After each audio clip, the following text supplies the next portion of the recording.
I think I still have donut in my beard. Oh no! You still have donut in your beard? Yeah, I think I still have donut in my beard. Do I have donut in my beard? I think in the front, your front right, my front left. There you go. I think it's gone now. What a mess. Luckily, this is a visual medium. Otherwise, people would be calling you Donut Beard. Yeah. Old Donut Beard. That's what they call me.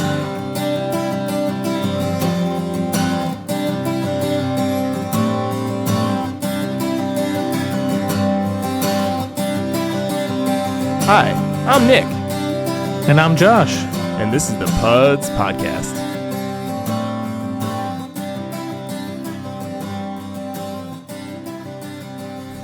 So what's going on, dude? What's up, buddy? Merry Christmas. Nothing. Merry Christmas. Christmas is almost upon us. Merry Christmas. December 23rd, right around the corner. Yes, sir. And for those of you that don't celebrate Christmas, we wish you whatever the holiday is that you celebrate. Yeah. We wish you the happiest one of those, too. Yeah. Happy holidays to everybody. Holidays. Hanukkah, whatever you're doing. Kwanzaa, enjoy. Winter solstice, all of them. Have fun. Winter solstice? Yeah. Winter solstice. That's just the New Hampshire 48 winter hikers. Oh, man. All right, man. Yeah, so we're going to get into, I know you guys have all been waiting. It's been a long time coming. We've been talking about it. We're going to get into today our favorite Christmas or / holiday movies. So, yeah, we put together a list, and we're really excited to talk about these today. Real excited. Yeah, for sure. For sure. We had a little bit of overlap, so I kind of just added to Josh's list. Yeah, so let's dive into this. Yeah, let's dive right into it.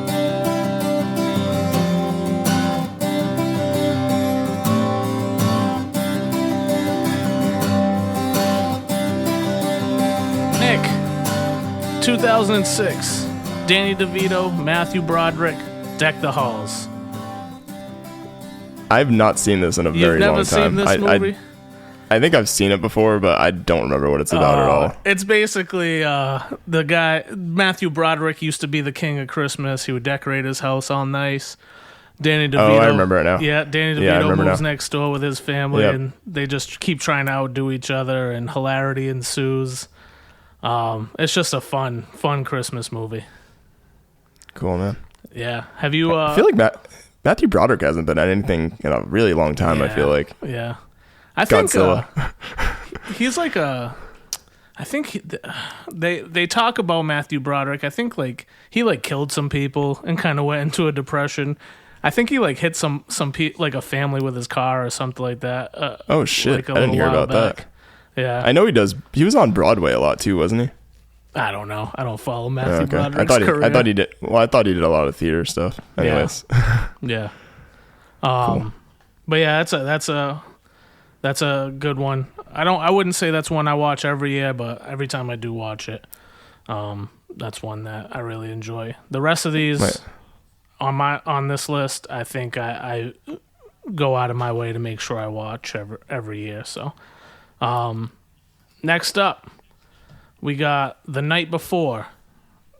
That's a 2015 movie, star-studded cast, Seth Rogen, Joseph Gordon-Levitt, Anthony Mackie, and James Franco.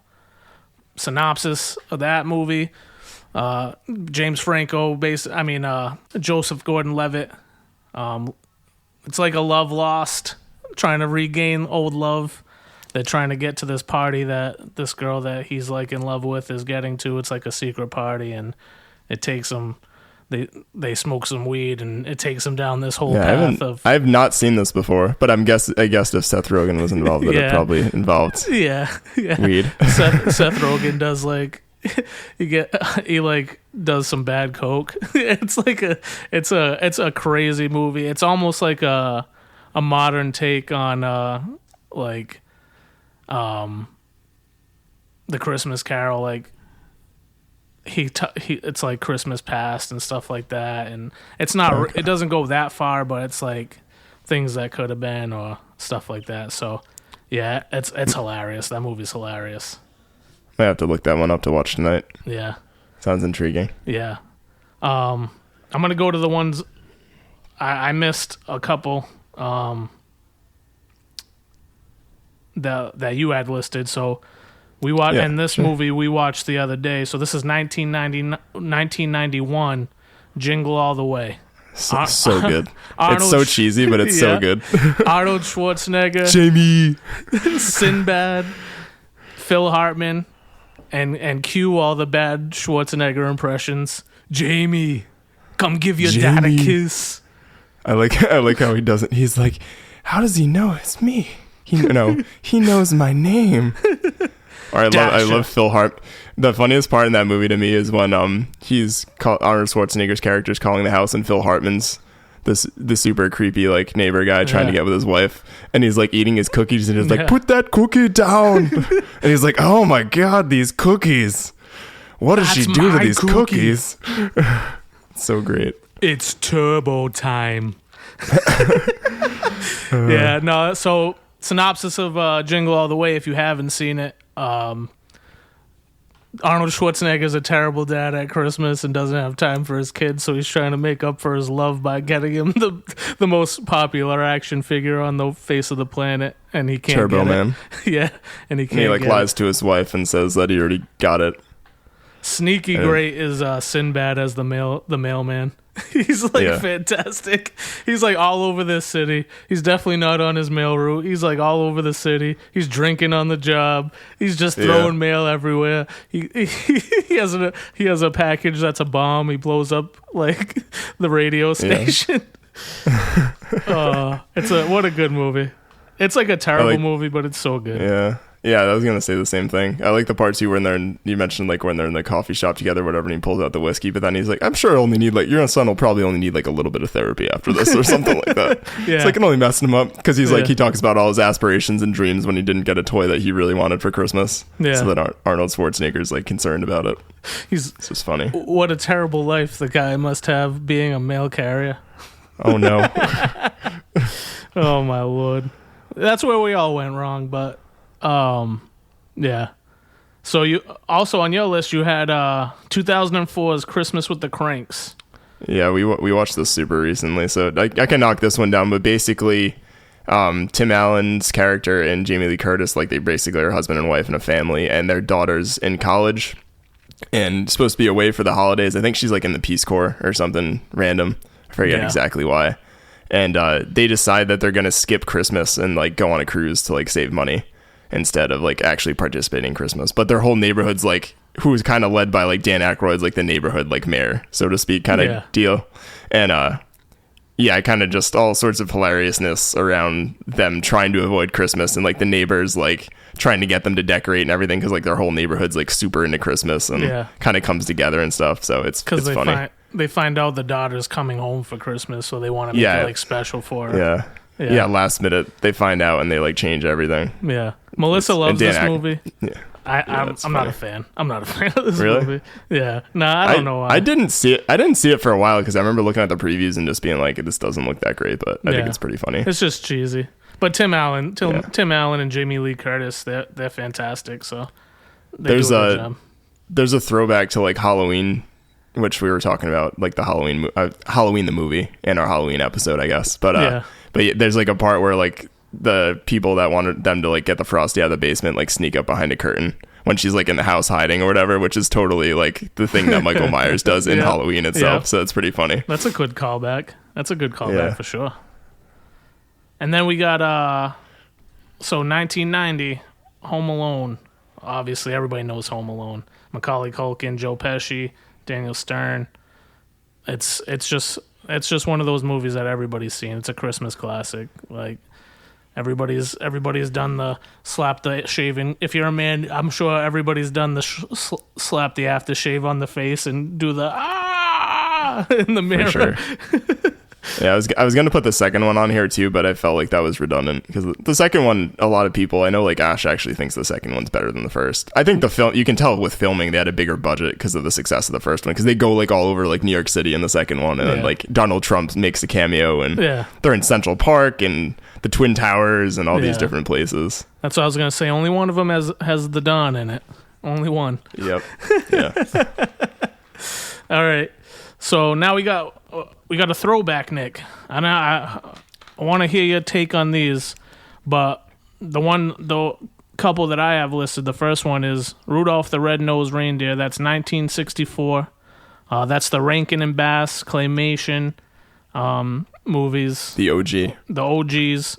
What's your take on the Rankin and Bass? How you feel about those claymation movies? I like all of them. I mean, I grew up watching all of them. And people, it's funny with Rudolph because there's definitely a group of so-called woke people that'll be like, it's dated. Like, there's references and stuff in it. But at the end of the day, you got to realize it's a fictitious story about a reindeer whose nose lights up. Yeah. And feels kind of a Santa who's a Santa who's a little bit ornery. So it's like, just try not to take it too seriously.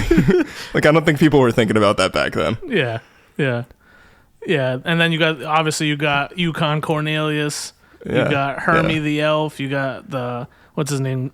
What's the abominable Bumble, the abominable snowman? The abominable snowman. Yeah, those are some great characters. Hermie wants to be a dentist. One other thing we noticed when rewatching this is the Island of Misfit Toys scenes, check out the doll. Because she doesn't have anything wrong with her. I think she's just crashing, thinking she's a misfit, but she's actually not. She just likes to hang out with misfit toys. Because she's just there, and they don't mention anything that's actually wrong with her. Oh, I thought she was like a voice talking, like one of the pull cord dolls that couldn't talk. No, I don't think so. Like in the song, they don't mention her. Okay. Like, I'm a water gun who shoots jelly. Yeah. But yeah, we check it out. Yeah, that's a good one. And then for the other Rankin and Bass movie I have on here is the 1974, The Year Without a Santa Claus. Love The Year Without a Santa Claus. That's the one with the Heat Miser and Snow Miser. And probably one of the great Christmas movie songs of all time. I'm Mr. White Christmas, I'm Mr. Snow. Mr. Snow. Yeah, that's it. So a little bit of backstory, but a couple weeks ago when I was watching Christmas movies with Rylan, because we didn't have this, I thought mistakenly that was Rudolph's Shiny New Year, but it's not Rudolph's Shiny New Year that has the Snow Miser and the Heat Miser. And Rudolph's Shiny New Year is awful. I think terrible. We made it through like 10 minutes. It's a terrible movie. I don't even know, like, they just sold people hard on because they made like the two good ones and Rudolph the Red-Nosed Reindeer and stuff, but oh my god, it's an really archipelago. Yeah. It's just so random. It's like someone like did acid and then wrote the story to it. It was very strange. Yeah. Maybe that's what happened. I don't know. It's that one's not good, but yeah, The Year Without a Santa Claus I like that one better than Rudolph, but yeah, the Rankin and Bass, they had what a heyday they had making those. And they also made Jack Frost. Is Jack Frost one of those Frost, too? Yep. They did all of those. But they actually made one of my favorite animated movies of all time. They also made The Hobbit, the animated. Oh, they did? The animated movie. I did not know that. Rankin and Bass. I love that movie. I still watch that movie to this day. It's so good. It's good. Yeah. It holds up. It does. It does. So they did a great job, and they kind of crushed it in those years. But on to the next one, we got Nick, 1988, Bill Murray, Scrooged. I have not seen this one in a while. You've never seen Scrooged? I've seen it, but I definitely have seen it before, probably as a kid. I know that we had it on video and stuff. I just don't remember what it's about or anything. So enlighten me. It's another one of those modern era. He's a president of a TV studio, and it's the tale as old as time, right? Ebenezer Scrooge. He's not cheerful during Christmas, doesn't give people Christmas bonuses, all that, and only cares about himself, and all the ghosts visit him. You gotta watch it. It's Bill Murray just being Bill Murray, and that alone makes it hilarious. Yeah, so it's reason enough to watch. Yeah. Then after that, this is one of my personal favorites. I don't know if you've seen this one, but this is The Snowman from 1982, which is also a children's book. I forgot about this entirely until you said it, because I remember this would be like one of those, like in elementary school, like they'd show before Christmas Vacation kind of deal. This is one that like it touches it basically touches a way distant memory of me, like just reading this book and then watching it. on TV and like way from my childhood, because it's actually it's a movie with no words. It has no words the entire film. It's just this kid and a snowman flying around the sky. There's no narration in it or anything? Nothing. There's okay. nothing. See, I thought music. there was at least a narration of the book in it. Okay. Nope. He's just... That's cool. Yeah, he's just flying around with his snowman. It's innovative. It's awesome. One brief aside, do you remember, like, as kids, like, they used to, like, ABC or whatever, like, they'd just play Christmas movies, like, all day. Yeah. On Christmas Eve. Like, right. I wish they still did that. Do you even I feel have like they don't cable? anymore. Do you have cable? No, but my point is just, like, maybe I'd still have cable if they did that. Yeah. Probably not. But yeah, like, they used to do that. I remember, like, wrapping presents in my parents' basement and stuff with my dad, and, like, they just would show, like, Rudolph and, like, The Year Without a Santa Claus, like, just all that stuff. ABC's 13 Days of Christmas. Yeah, exactly. Yeah, I know exactly what you're talking about. But all the streaming services, because you can't even get any of these listed movies that we have, you can't get them all in one place. You have to have like 8 different streaming services. To get HBO, Amazon Prime, Netflix. Yeah, exactly. To get them all, Hulu. you have to have so many different streaming services to get them. But like I spent $100 on Christmas movies. Yeah, no kidding. Yeah. Or you could just own them all on one DVD. For $5, but then you got to buy a DVD player. Yeah. Oh my Lord! All right, so this next movie, this probably top 3 of my favorite Christmas movies. I watch it every year. It's hilarious, and that's 2016's Office Christmas Party. Jason Bateman, Jennifer Aniston, Good and great cast. T.J. Miller, Kate McKinnon, Sam Richardson from I Think You Should Leave. Like, the cast is incredible. The story itself is fine. Like, brother and sister feuding over who's gonna run their father's company, with Jennifer Aniston and T.J. Miller, and but yeah, once they finally get to the Christmas party, it is like insane. They're trying to impress. Wild. Yeah, they're trying to impress somebody to invest in their company, and it just gets out of control. Drugs, gets off the rails. Alcohol, like all kinds of ridiculousness. Jason Bateman's super funny in that movie. Yeah, and he's like the straight man. Jason Bateman's like the level-headed he guy. plays the part really well. Yeah. But T.J. Miller's obviously off the walls. They're crazy. Insane. Yeah. But yeah, even Jennifer Aniston, she's funny. She's funny in that. She's not. I don't typically think of her as like this super funny like comedian type actress, but yeah, she's really good in that movie too. She's a funny version of Rachel from Friends. Yeah, exactly. Oh man. Then after that, we got another Christmas classic, 1994, The Santa Claus with Tim Allen. How you feel about The Santa Claus, Nick? I like it. It's one of my favorites. My only gripe in that movie is the kid's voice is absolutely grating. His son's voice in that movie is just like, Dad, it rolls such a clatter. Yeah, exactly. The road was such a clatter. Dad. He is Santa Claus. He is. You have that voice down. Yeah, there's so many funny parts in that. Yeah, the best is the stepfather. That's the therapist. Like, trying to psychoanalyze everybody. Talking about... It was Billy, the guy that plays Billy from Beverly Hills Cop. Yeah. That's all I think of him. I forget his name. Yeah, he's... the whole time just trying to psychoanalyze everybody's love of Christmas. Where did your dad take you when you went to the North Pole? Remember, you got it from Sandy. You got the rope from Sandy. So, yeah, Sandy, she was the waitress at the Chinese restaurant we went to. It's like, no, she's an elf. Then he becomes like obsessed with Christmas. Yeah. The best part is like when he starts putting on all the weight and he's like at the board meeting and they're like ordering lunch and he orders like 50 things from the lunch menu. Yeah. Oh man.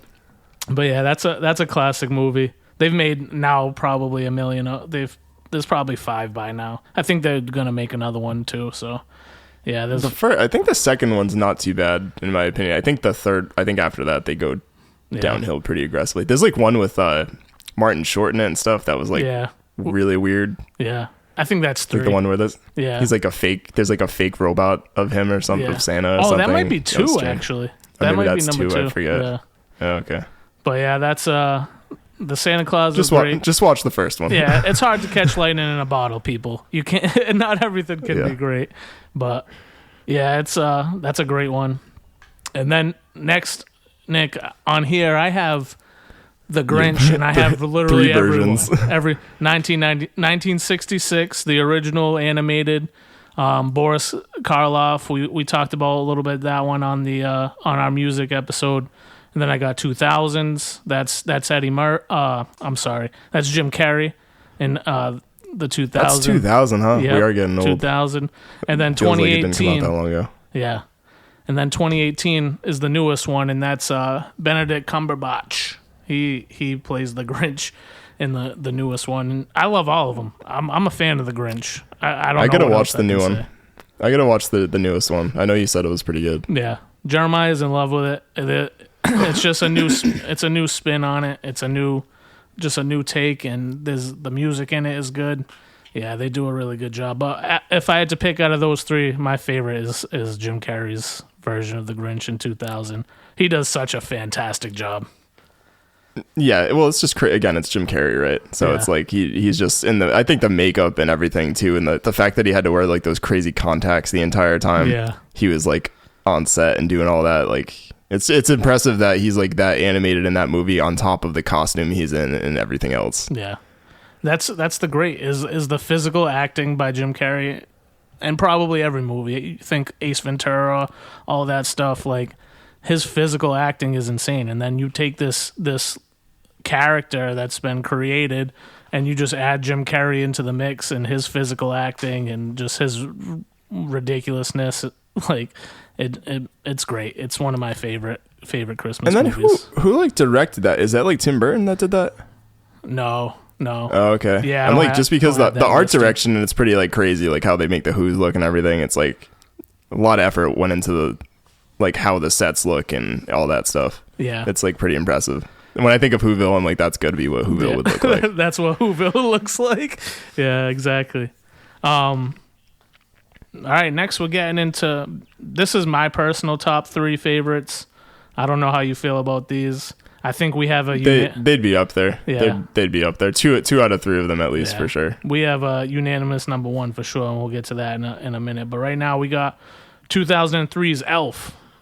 Obviously, Will Ferrell, Zooey Deschanel. Just mention it and laugh.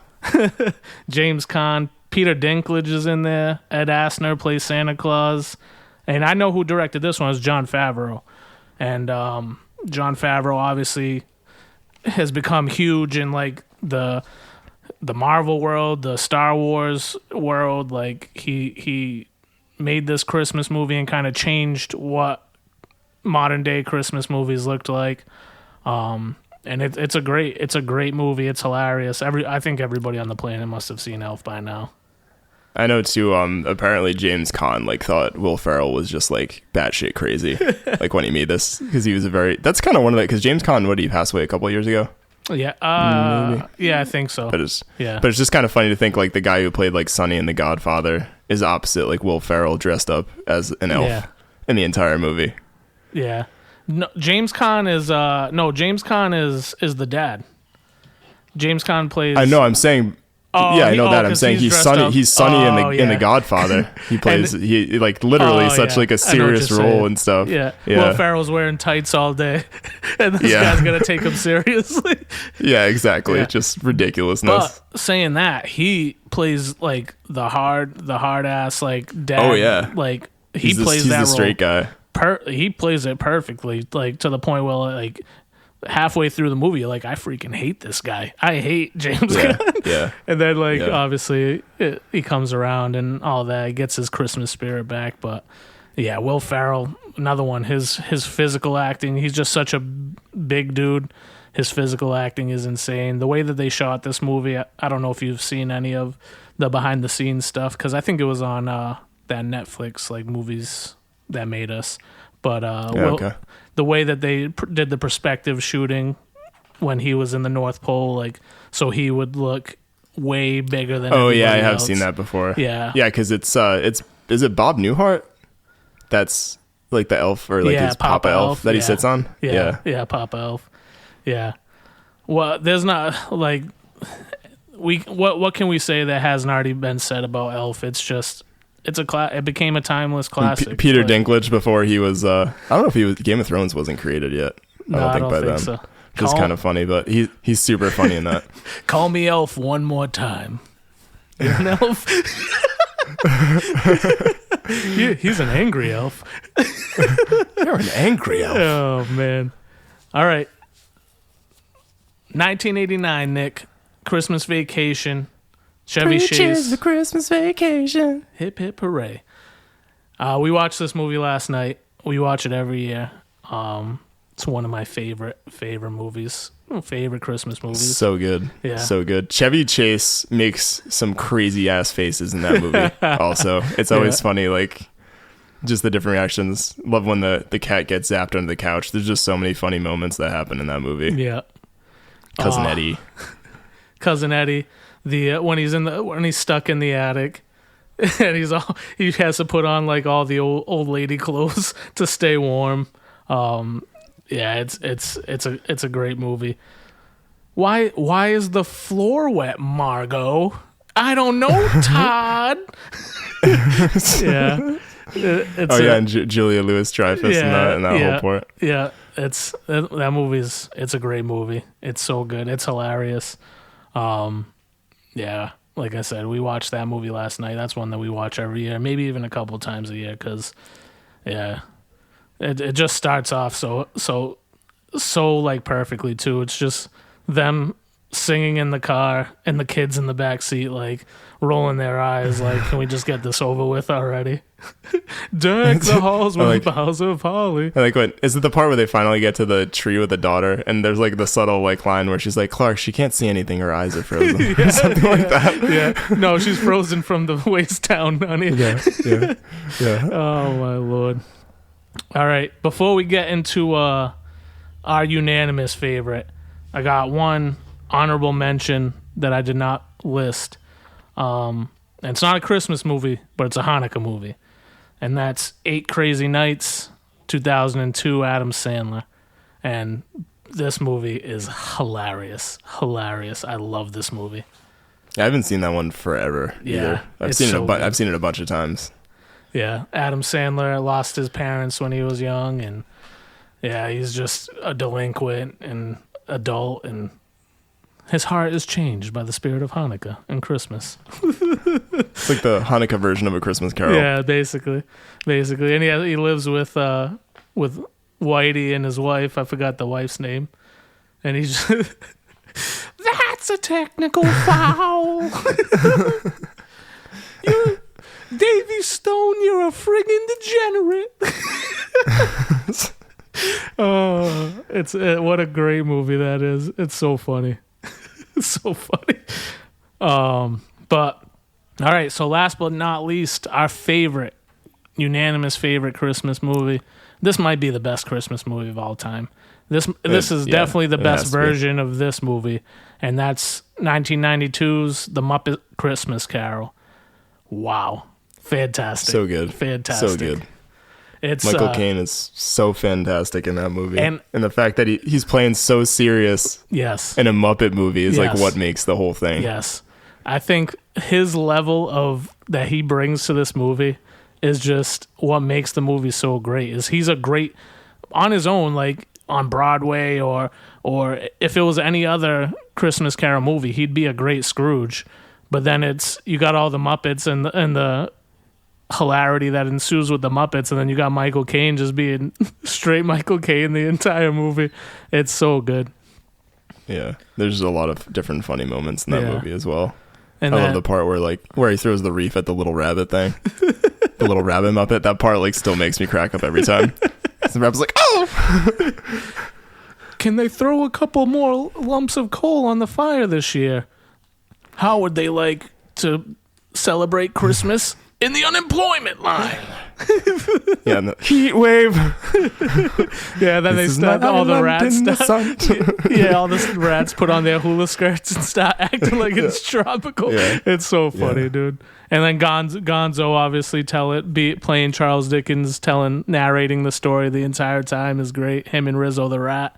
But yeah, it has like every Muppet probably ever. And then just the songs in the movie are great. Yeah, it's got a great soundtrack. I know that it was written. I noticed this one and didn't look it up, but in the credits for the score and stuff like that, or at least who performs it, it looked like it was like John Williams' brother or something like that. It was a guy named William something. I could look that up really quick. Yeah. I thought there was some relation to that. The crazy thing about this movie too is like you like get this emotional connection with like these inanimate objects. Like you get the emotional connection with like Tiny Tim, and you get sad when he goes into the Christmas future and Tiny Tim's not there and he's all sad. Like it's just, I think, like I said, that's Michael Caine just doing a great job showing emotion with a bunch of puppets around him. Oh, for sure. Yeah. Yeah, and I kind of actually I meant to actually have the Muppet Christmas Carol soundtrack on my list in the last episode. So the original score is by Miles Goodman, and that was songs written by Paul Williams. Yeah. And it looks like he did the soundtrack to the Muppet movie. No relation, I don't think, to John Williams, of like more fame and stuff like that. But I was just curious. Yeah. But great soundtrack. I love the overture and the way it opens up too, with all the little houses and stuff like that. It's just super cool. The attention to detail in it is pretty amazing, and it holds up really well. Like it doesn't look like an old movie. Like if you watch it, like I was watching it with Rylan on like our 4K TV upstairs, and like I'm like, this looks fantastic still. Yeah, it looks great.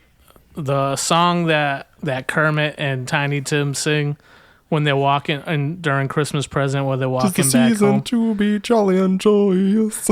Fa-la-la. That's a banger. That song is an absolute heater. I love that song. Yep. It's so good. But yeah, there's so many good songs. So growing up, we'd always watch that on Christmas Eve, like every year. That was like a tradition thing. Yeah. And I remember too, being a kid, the last scene with the Ghosts of Christmas Future, kind of scary. That like whatever that Muppet figure they make, that's like supposed to be like the Grim Reaper. Yeah, pretty creepy. It's a pretty creepy scene. Yeah. Like I've said, that one more can we say about that movie? It is probably the best, if not one of the best Christmas movies of all time. And that, I mean, obviously that's our opinion. We're not scholars of cinema. No, I do like, though, the contrast with how it is a Muppet movie, but then it gets like really serious in it, because like how can you be like, he like walks up to a gravesite and like sees that he's dead, and then sees all the way people are talking about him, so it gets really dark, like any version of the Christmas Carol does, right? But then they kind of bring it back and stuff. I like how the Gonzo and what's his name? What's the rat's name? Rizzo. I always forget. Rizzo the rat. But they just like bow out for that part. They're like, we'll be back later. Yeah, and Rizzo's just doing random stuff the entire time, trying to steal. Just eating pretty much. Trying to steal their Christmas goose. Yeah, it's what a great movie. Like, hot goose. Oh man, but yeah, anything else about the Muppet Christmas Carol? I don't know, man. Other than that, I mean, I think a lot of people in our generation probably would agree that it's fantastic. My parents always loved it too, growing up. So. Yeah. It's well done. I'll be like, sound older and be like, they don't make Christmas movies like that anymore. No. Well, they made Elf, so Elf was really good. Yeah. But in a different way. Yeah. I love the Muppets in general. I think Kermit the Frog's version of Kokomo might be one of the best songs of all time. Oh my gosh. Yeah. Way down in Kokomo. Poor Prince. Yeah, it's so good. But all right, anything else on Christmas movies in general? Did we miss anything? Do you want to add anything? No, so this was more, I was going to mention it just because it actually didn't come up in our, it's not really, it is a spooky movie, but it didn't come up in that episode, which I thought was surprising. It's probably just because it's not our favorite, but just mentioning it because it is a huge movie. But Nightmare Before Christmas, 1993 by Tim Burton. What's this? Yeah, it's, and I mean, this can go either way, Halloween or Christmas. We tend to watch it more towards Christmas. Yeah. But I figured it was worth mentioning. It's not. I'm like a fan of it. I'm not like I know there's people that like massive fans of Nightmare Before Christmas. Like I always watched it growing up, but I never was like the person that had like the Jack Skellington like posters or anything like that. I know there's people that are like really into it. That's because you're not an angsty teenage girl. Yeah, that's probably true. But no, man. Jeremiah loves Nightmare Before Christmas. We watch it more towards Halloween than Christmas. So, but okay. I would accept it in either one of those categories. It's a good movie. It's definitely worth watching whenever you watch it. But it's not one of my favorites. But I'll accept it. We can add it to the Christmas list. Yeah. I figured I'd mention it. Like I was saying, more I realized when I was thinking about this and thinking about our Halloween episode, it didn't come up at all. Yeah, and it's a pretty huge movie, and it also made me think of it because one of my impromptu birthday presents from Ash was a vinyl copy of the Nightmare Before Christmas soundtrack. So that's awesome. I've got that. That's awesome. Good call, boss. Good call. Yeah. All right. Anything else? I think that's it, man. All right, gonna get rolling with some Christmas plans and stuff. Yeah. All right, let's do a little mini descent. Yeah, sounds good.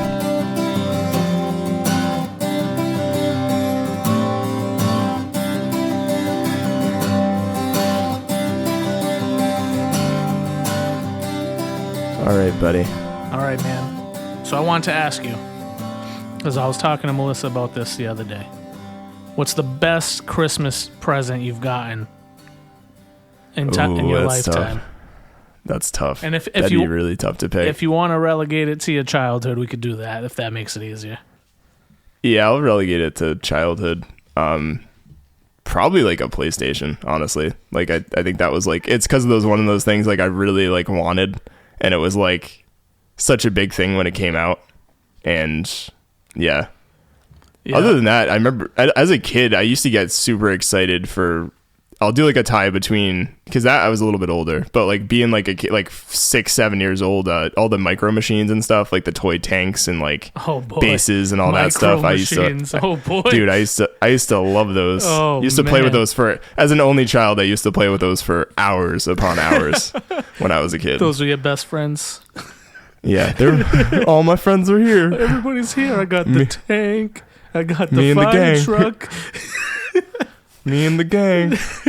That's I really like those Hot Wheels cars, things like that. Yeah. Jurassic Park toys. Oh, yeah. Kind of just going into a bunch of stuff. There was a year I remember getting a bunch of Jurassic Park toys, which was really cool too. That's awesome. All fond memories. Waking up on Christmas morning and find those. I know the year I got PlayStation, my dad admitted to like he was opening it and played it like several nights before and like rewrapped it. Like out of the box. So yeah, that's such a good dad like, this move. Looks pretty cool. Yeah, it's funny. Oh man, yeah. I'm actually gonna agree with you. Well, I think it was 2002. We finally got a PS2. Okay. We got it for Christmas that year, and that was epic. And my father always, like every year, there was always a big gift. And then he'd always pretend like, oh, we missed one. Like we'd open up our gifts and be like, oh man, that's it. No PlayStation, no whatever. And then, oh, we missed one. And they'd go down to the basement and come up with something. And you just made me think of another one because there's a movie that happens in that we missed, A Christmas Story. I hate The Christmas Story. You hate that? Yeah, all right. I don't like it.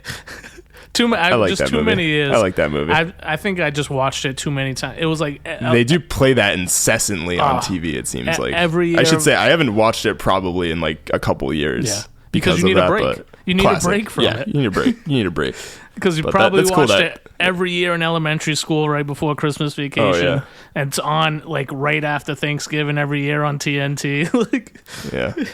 But that's cool that your dad would do that, though. Yeah, like, that's what he would do. What's this back in the corner hiding over here? Looks like Santa. He missed the tree on this one. Like, yeah, but yeah. So he would do that every year. He would like, I don't know what your parents did, but he would like videotape us every Christmas, and I used to hate it. Like when I got older, but now looking back on him, like, damn, I wish I still had those. Because it's cool to go back and watch and have those memories and stuff. But yeah, that's that was fun stuff. And my father would always give good gifts. My mother kind of stunk at giving gifts, but we don't have to get into that. I just remember as a kid, like, feeling the presents, and like you didn't want like the soft ones because they were like clothes or the ones in boxes. You wanted the solid boxes. Yeah. Those had the good presents. Yeah. All right, man. Anything else you want to talk about? Christmas movies, Christmas in general, gifts, anything? No, man. I think that's it. That's it. I'm hoping my Frosty in the yard that I got this year decoration will stay up for more than a week because he's been getting ripped around between the storm we had around here and everything like that. That was on my mind because I went out and like got bigger metal stakes from him and just hammered those in the ground this morning. So hopefully he's good to go and he makes it for the big day. Nice. What about you, man? No, hopefully Santa's good to me and gets me a new laptop so we have way less technical difficulties than we've been having. Yeah, well, hopefully. Maybe Santa will figure out a way to fix the problem I've been having in Logic with it automatically lowering my volume level every time. Yeah, that'd be nice. Nice. Yeah, it would be. But yeah, I think probably won't have another episode till after the new year, I'm thinking. Yeah, probably at this rate, unless we do an impromptu SPUDs. Yeah. So, in that case, guys, Merry Christmas. Yeah. Happy New Year. Merry Christmas. Happy holidays to you and yours. Yeah. And don't forget to like, review, and subscribe. Yep. Comment, follow. Be nice, not naughty. Like, review, and subscribe. Yeah. We only want good reviews. Don't give us bad reviews. If you want to give us a bad review, just politely email us. Yeah. Yeah. It doesn't even have to be polite, but just keep it off the social media. keep it within the spirit of Christmas. Yeah, don't be a Scrooge. Exactly. Be a Bob Cratchit. Everybody should aim to be a Bob Cratchit. That's what I say. That's the motto I live by. All right, buddy. Ho, ho, ho, and Merry Christmas. Bye. PUDs Podcast was produced and recorded in Black Cat Studios by the Pud Boys. Find us on Apple, Spotify, or wherever you get your podcasts. If you enjoyed, please consider leaving us a review and subscribing. Find us on social media, and we'll see you next time.